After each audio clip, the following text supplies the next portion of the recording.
How do we get that inspiration? Take a look at our personalities. Most of us are at the body level.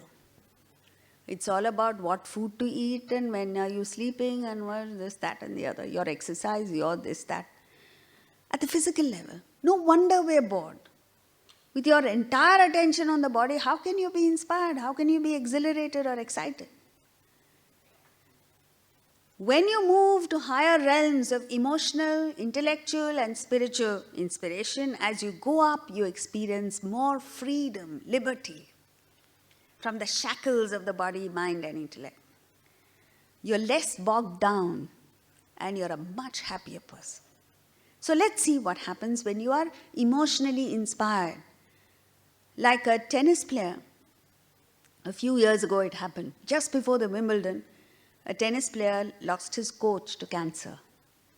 And instead of opting out of the Wimbledon, he decided that he would play and he would play for his coach. And how magnificently he played. So when you are emotionally motivated to play for someone, or not just play, to do anything for someone else that you love, that you admire, then what happens? You find a new source of energy within you. To rise above the limitations of the body, this tennis player performed miraculously. And you disable your physical likes and dislikes. You may like it, you may not like it. It just doesn't matter because you're so charged to do something for someone else.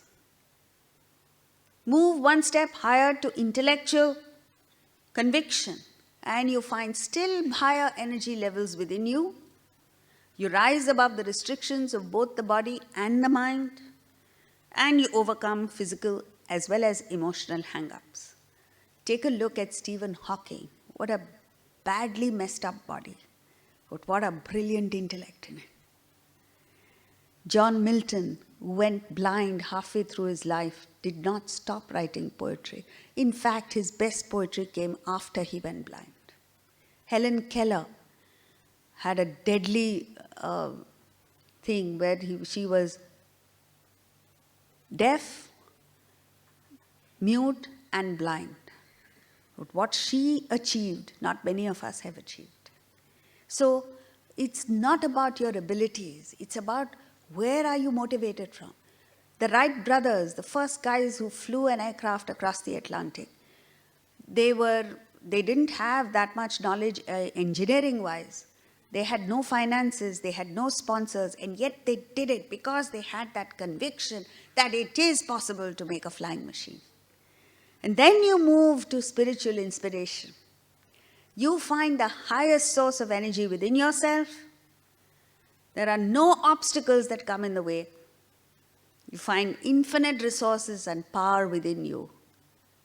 And the amazing thing is, things get done for you.